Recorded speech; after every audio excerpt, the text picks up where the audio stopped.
어, 하나님의 말씀을 조금 전에 목사님께서 공독해 주셨는데, 사실 이 말씀은 우리가 읽어도 뭔가 이렇게 석연치 않은 생각을 하게 하는 말씀입니다. 아버지가 자식을 저주하는 것, 이것은 참 있을 수 없는 일이기 때문이죠. 오늘 읽은 말씀을 대략 간단하게 정리하면 뭐겠습니까? 노아가 세 아들과 세 자부와 그리고 아내와 함께 살아가는 중에 농사를 지으면서 살았죠. 농사를 지으면서 살았는데 그 농사를 짓는 것 가운데 포도나무도 키웠단 말이죠. 포도나무를 키우고 자연히 포도에서 포도를 생산해내면 포도주를 만들게 되는데, 어느 날은 포도주를 너무 과하게 드시고 자녀들에게 못 볼 것을 보여주는 형편이 되었습니다. 그런데 함이라고 하는 아들이 옷을 다 벗은 채로 장막 안에 누워 인사불성이 된 아버지의 모습을 보고, 그러한 모습에 대하여 형제인 셈과 야베덱에 가서 이야기를 했다는 것이죠. 이 이야기를 했다고 하는 것은 좋은 생각을 갖고 얘기할 수는 없습니다. 아버지가 어떻게 저러실 수가 있는가? 어쩌면 빈정거리고 비난하는 그런 이야기를 했을 것이 틀림이 없지요.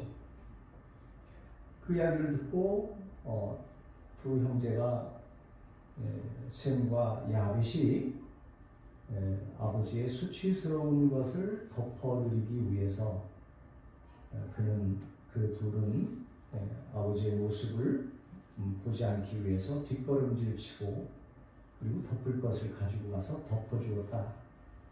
그 내용이에요. 그런데 아버지가 깨어나서 술에 깨어나서 그 이야기를 전해 듣고는 함에게는 큰 저주를 내렸다, 저주를 했다, 이렇게 말해요.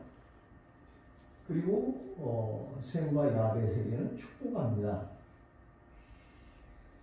여기 아버지들이 계시는데 자녀들 앞에 부끄러운 모습을 보였을 때 자녀들 중에 이 두 내용, 그 두 가지 행동이 드러났을 때 한 자녀는 저주하고 나머지 자녀에게는 축복하시겠습니까? 부모와 자식의 입장에서 이 문제를 보면 이해가 안 됩니다. 문제는 누가 먼저 만들었습니까? 아버지가 만들었죠. 원인 제공은 아버지가 한 것입니다. 노아가 술에 취하지 않았더라면 이런 일은 일어날 수가 없어요. 그리고 그런 저주를 할 필요도 없습니다. 그런데 왜 노아는 이러한 어떻게 보면 참으로 무서운 말로 함과 그의 후손들을 저주했을까요? 이게 오늘 우리가 함께 고민해야 할 내용입니다. 자, 지금 이들이 그 어떤 시대를 살고 있는지를 보아야 합니다. 이들은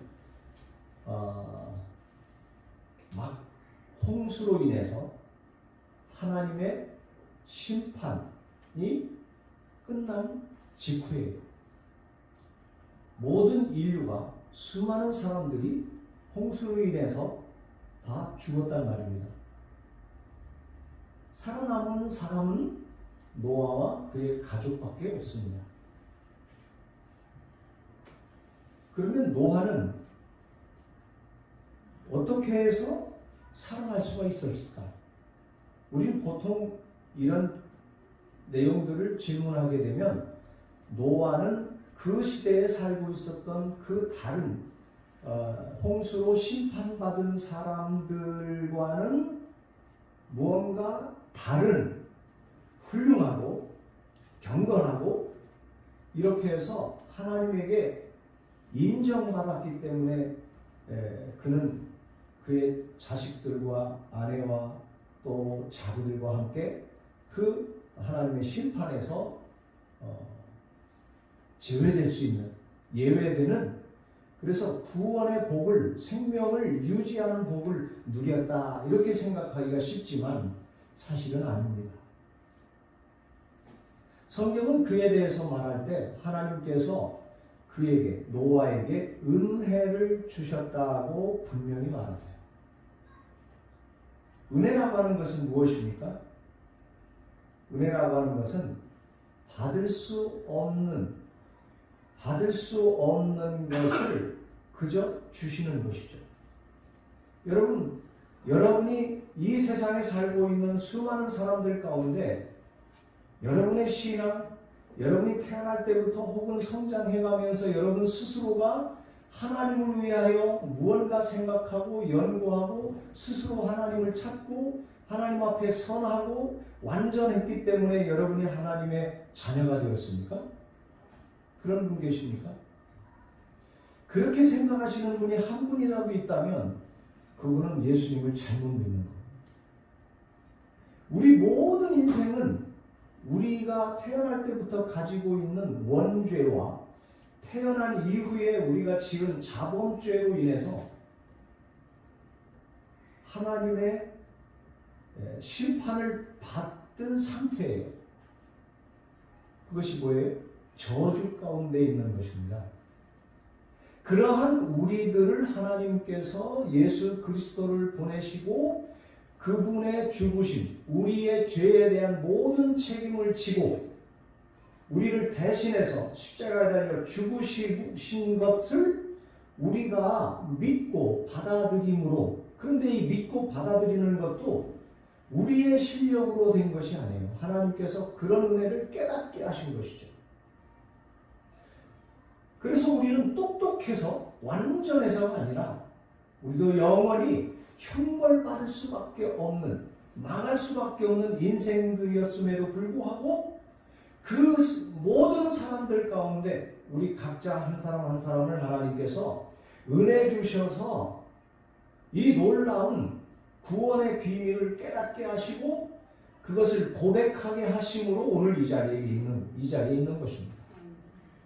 그러니까 노아와 그의 가족들이 그 시대에 달랐기 때문이 아니라 하나님이 그들에게 은혜를 주셨기 때문이에요.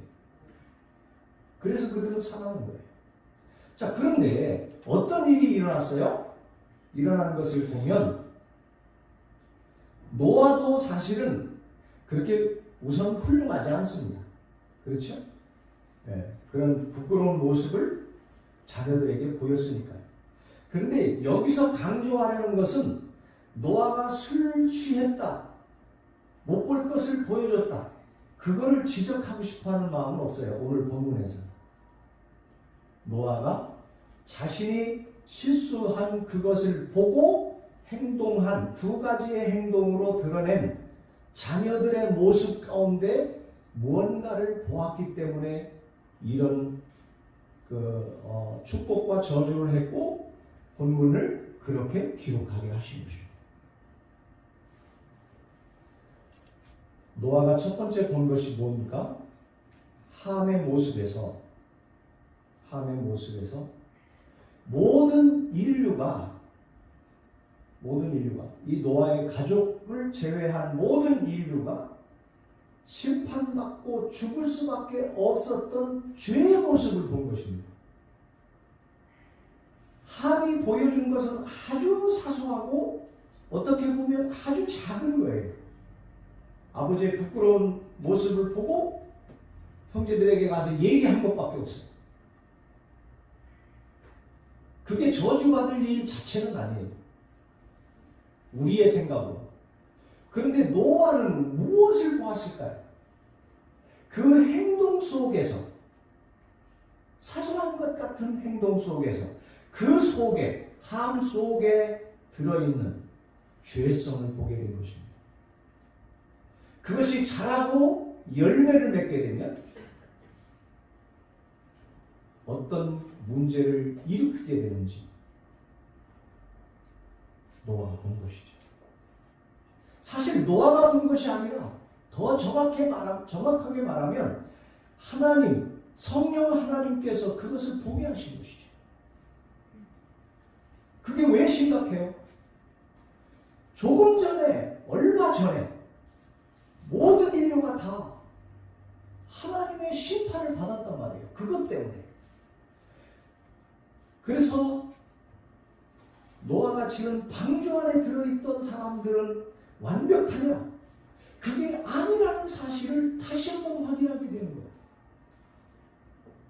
성경을 연구한 학자들 가운데 11장 전반부에 나타나는 바벨탑의 이야기를 하면서 바벨탑을 쌓는 일에 가장 앞장서서 주장하고 이끌었던 사람들은 성경은 침묵하고 있지만 바로 함의 후손이었을 거다 이렇게 봅니다.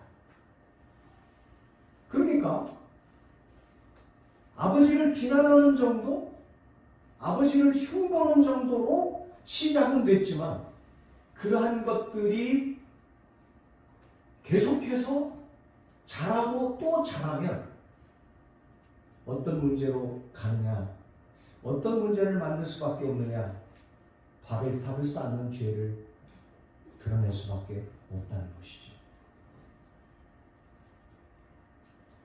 여러분, 이 부분에 대해서 루터라고 하는 분은 뭐라고 말하느냐면 함의 행동은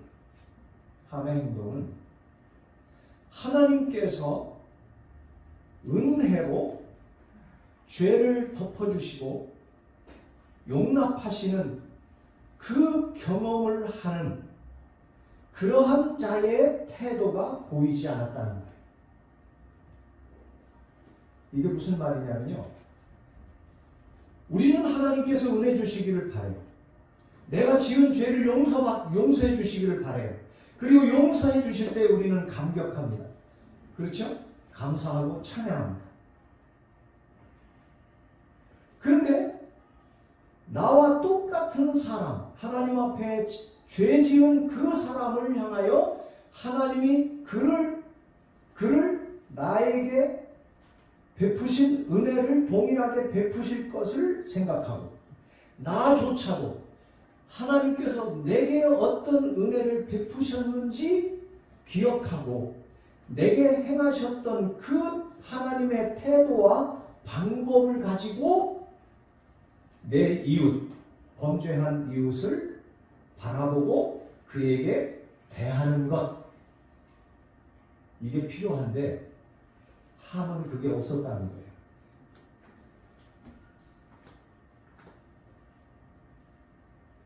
이것이 함이 보여준 사소한 행동 속에 어떤 문제가 들어있는지를 노아는 본 것입니다. 우리는 우리 자신에게는요, 언제나 자비로워요. 우리 스스로에게. 그런데 우리 이웃에게는 매정합니다. 무자비하죠. 만약에 하나님께서 우리에게 그러한 행동으로, 그러한 태도로 우리를 대하셨다면 우리는 망해도 벌써망했어요. 적어도 오늘 저와 여러분이 이 자리에 와서 하나님 앞에 나와 예배하고 있다는 것은 그런 은혜 입은 사람이라는 증거예요. 그런데 우리는 우리의 이웃에게 어떻게 말합니까? 어떻게 대합니까? 잠재되어 있는 죄성을 그대로 드러내는 삶을 살아가는 것이 우리의 모습이에요. 많이 고민해야 할 일입니다. 자, 반대로 노아에게 다가간 두 아들이 있었죠? 그들은 아버지의 벗은 몸을 보지 않기 위해서 뒷걸음쳐서 들어갔다고 했습니다. 그냥 어떻게 보면 참 지혜로운 자녀들이구나, 참 훌륭하다, 이렇게 끝나면 그만일 수 있는 일이에요, 한편. 그런데 그들의 이 행동은 하나님이 자신들의 하나님이 되어주시고 자신과 함께 동행하시고 자신에게 자신들이 범죄하였음에도 불구하고 은혜를 베푸셔서 홍수에서 벗어나게 하신 그 하나님, 그분이 대하시는 태도로 아버지를 대하는 것입니다. 그리고 본인들도 아버지의 벗은 몸을 보게 되면 어떤 문제가 일어날지를 그들은 생각한 거예요. 그래서 아예 보지 않기로 한 것입니다.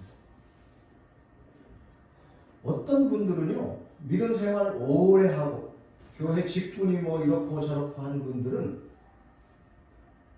무슨 실수하기가 쉽냐면, 나는 이렇게 오랜 동안 믿음 생활했고 내 믿음은 흔들리지 않으니까 나는 염려 없는데 저 사람들이 참 걱정이다, 이런 사람들이 있어요.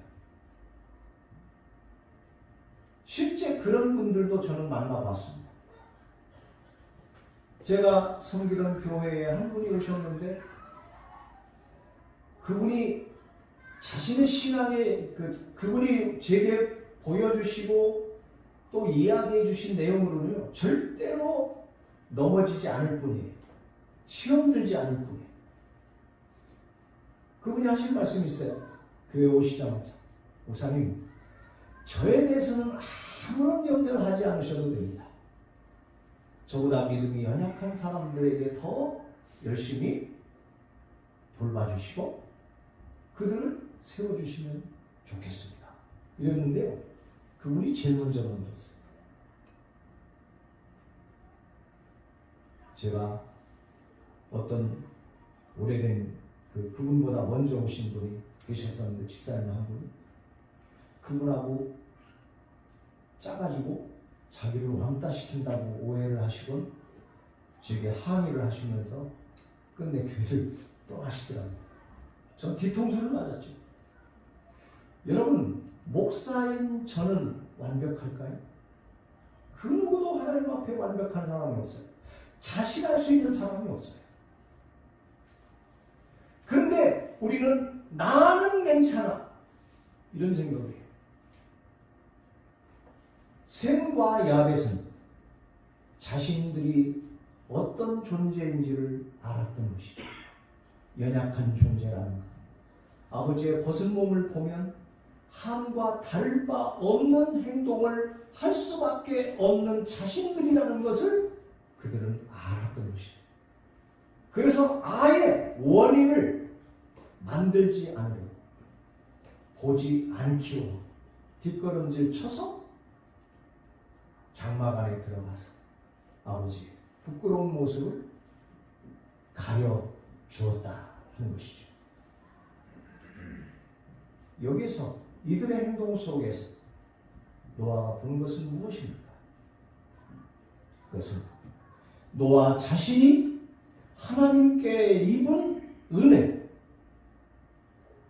그래서 죽을 수밖에 없는 그 자리에서 벗어나게 하시고 하나님의 놀라운 구원의 역사를 계속 이어가는 데에 참여하고 쓰임받는 도구가 됐다는 것을 깨닫고 있는 노아는 셈과 야벳을 통해서 자신이 하나님께로부터 받은 은혜가 어떤 것인지를 그들의 행동 속에서 보게 된 것입니다. 그걸 확인한 거예요. 아, 셈과 야벳에게는 하나님의 은혜, 내게 주셨던 그 은혜를 그들도 입었다, 힘입었다는 것을 확인하게 된 것이죠. 결국 노아가 세 아들의 사소한 행동을 통해서 본 것이 무엇이었는가 하면 함을 통해서는 부패와 타락을 보았고, 셈과 야벳을 통해서는 은혜를 받은 자들에게서 나타나는 경건이라는 아주 반대되는 모습을 보았던 것입니다. 비록 원인을 제공한 것은 자신임에 틀림없지만 함의 죄성은 인류의 영적 체질과 성품과 성향 속에 뿌리내린 불가항력적인 죄악의 씨로 인류와 그 역사는 결코 이 죄의 굴레에서 벗어날 수 없음을 보고 함과 그의 후손들을 저주한 것입니다. 한편 셈과 야벳의 행동에서는 노아 자신이 하나님으로부터 경험한 은혜의 흔적, 곧 다른 사람과 똑같이 부패하고 타락한 자에게 은혜를 베풀어 경건한 자로 살게 하시는 모습을 발견하고, 이런 자들이야말로 하나님을 자기 하나님으로 얻은 그러한 복된 자다라고 하는 선언을 축복하는 내용 속에 심어 숨겨 선언하는 것입니다.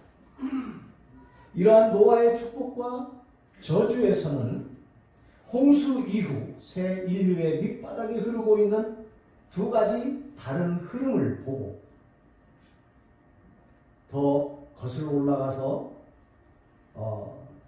가인과 또 나중에 등장하는 셋이라고 하는 두 사람의 길이 전혀 다른데, 하나는 죄의 길이요, 하나는 의의 길인데, 바로 이 우리가 살고 있는 이 인류 안에, 이 세상 속에는 항상 죄의 길과 가인을 따르는 추종하는 자의 길이 있고, 셋을 따르는, 그리고 오늘 등장한 셈을 따르는, 셈의 길을 따르는 또 하나의 길이 있다는 것을 이렇게 보여주고 있는 것을 우리가 확인하게 되는 것입니다.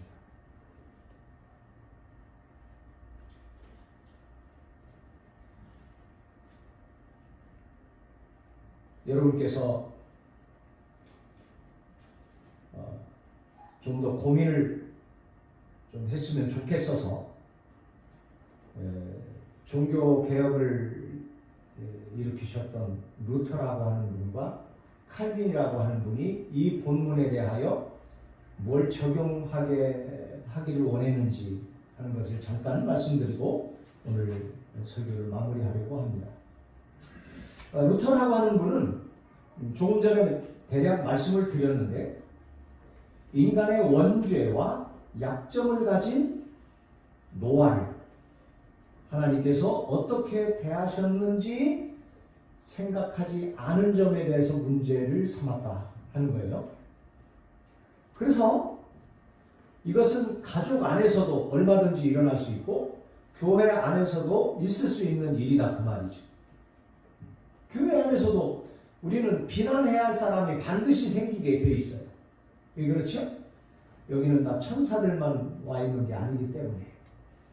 어제까지 친하게 지냈는데도 또 오늘 아주 사소한 일 때문에 원수처럼 되는 경우도 있어요. 근데 그런 일이 왜 생깁니까? 하나님이 내게 베푸신 은혜, 하나님이 나를 향하여 행동하셨던, 취하셨던 그 태도를 잊어버리기 때문이에요. 그래서 나도 하나님이 내게 어떤 은혜를 베푸셨는지를 생각하고 내 마음에 들지 않고 나를 괴롭히고 혹은 나를 손해보게 한 그 사람을 향해서 하나님의 방법으로 그를 대해야 하는데, 하나님께서 내게 어떻게 대하셨는지를 잊고 사니까 그 사람과의, 내 이웃과의 관계 속에서는 그것을 아예 적용하지 않으려고 하니까 어떻게 돼요? 원수가 되는 거예요. 원수. 이렇게 하지 말라는 거예요. 이렇게 하지 마라. 그렇게 되면 관계가 깨어집니다. 부부의 관계가 깨어지고 부부와 자녀들 관계가 깨어지는 것이죠. 그리고 성도와 성도의 관계가 깨어질 수밖에 없는 것입니다. 그러나 한편 셈과 야벳 그도 역시 함과 다를 바 없는 사람들이지만 그러한 위기에 처해 있을 때 스스로 그것을 감당할 힘이 없다는 것을 깨닫고 행동하다 보니까 전혀 다른 결과를 만들어냈다 하는 거예요. 루터라고 하는 분은요, 이것을 뭐라고 말하느냐, 하나님이 칭찬하시는 행동일 뿐만 아니라 하나님은 그것을 예배로 받으셨다, 이렇게 표현해요. 예배라는 것은 우리가 정한 시간에 정한 장소에 나와서 함께 하나님을 노래하고 또 높이고 또 헌금하고 하나님의 말씀을 듣고 뭐 기도하고, 이것만 예배가 아니에요. 우리가 이웃과의 관계, 가족과의 관계 속에 드러내는 모든 행동이 예배답냐 예배답지 않냐, 이렇게. 그래서 우리의 삶을 예배라고도 하는 거예요. 그러니까 함은 예배의 실패이고 셈과 야벳은 제대로 된 예배를 하나님 앞에 드렸고 하나님은 그 예배를 받으신다. 그러니까 그런 일상 속에 바르게 삶으로 그 삶이 예배가 되어 하나님께서 기쁘게 받으시는 것이 자연스럽게 일상 속에 이어지는 사람이 예배당에 와서 드리는 예배가 제대로 하나님 앞에 드리는 예배가 되는 것이에요. 일상 속에서는 하나님의 말씀과 전혀 상관없이 살다가 예배당에 와서만 경건한 모습을 갖추고 1시간 예배를 열심히 드렸다고 한다고 해서 그게 참된 예배가 될 수 있다는 보장이 없는 것입니다. 이게 루터라고 하는 분이 강조한 부분이에요. 그래서 하나님이 그렇게 허물 많고 죄 많은 나 자신과 가족들을 용서하시고 허물을 덮어주신 것을 잊지 말고 다른 사람에게 그와 똑같은 방식으로 대해가는 훈련을 잘하고 배워가는 여러분이 되어야 할 것입니다. 칼빈이라고 하는 분은 또 다른 측면에서 이 본문을 적용해야 된다라고 말씀했어요. 여기서는 목사와 설교하는 목사와 설교를 듣는 성도 사이에 대하여 얘기해요. 자, 노아는 자기가 실수해서 함이 그런 문제를 만들게 됐다는 생각만 하면 함에 대하여 뭐라고 할 말이 없어요. 그렇죠? 이제 저희 시골에 자랄 때 저희 어머님이 이런 말씀, 이런 그 단어를 쓰셨어요. 무슨 낯짝으로 나한테 와서 그러냐? 이런 표현을 쓰셨는데, 노아가 자기가 행동한 그 수치스러운 행동, 실수한 행동만 생각하면 아들에게 얘기할 수 없어요. 자기가 잘못했으니까. 그런데 아니라는 거예요. 목사 자신에게 허물이 있다 할지라도 하나님의 말씀을 맡은 자로서 하나님의 뜻을 옳게 살펴서 바르게 전하는 것은 중요한 것이라는 것이죠. 이제 오 목사님 후임으로 누군가 이제 언젠가 오겠죠? 아마 젊은 목사님이 오실 거예요. 네. 그럼 여러분은 젊은 아직 훈련이 덜 된 목사들을 보면 책 잡고 허물 잡을 게 굉장히 많이 눈에 보일 겁니다. 마음에 안 들을. 그럼 이제 목사님 뭐 일거수일투족 다 보고 이제 예배 마치고 뭡니까? 계단 내려가는 게 아니고 엘리베이터를 타시고는 야 오늘 목사님 넥타이는 왜 그러냐 말은 왜 그런 말을 쓰느냐, 뭐 행동은 왜 그러냐, 어른들한테 인사성도 없느냐, 뭐 별 얘기를 다 하시게 될 거예요. 그런데 그런 허물이 많이 보이는 목사님이 또 한편 여러분에게 전할 때 여러분은 무슨 생각부터 드느냐면, 아유 지나자마지, 이런 생각도 듣게 되어 있다는 거예요. 그렇게 되면 자기 허물, 연약한 부분에 휩쓸려서 하나님의 말씀을 전하지 못하는 목사, 또 부족한 게 많이 보여서 무언가 탐탁하지 않고 그런 목사가 전하는 설교가 시원치 않게 생각하는 마음을 가진 성도, 이런 교회는요 망하는 길로 가는 거예요. 믿으십니까? 이해가 되시죠? 네.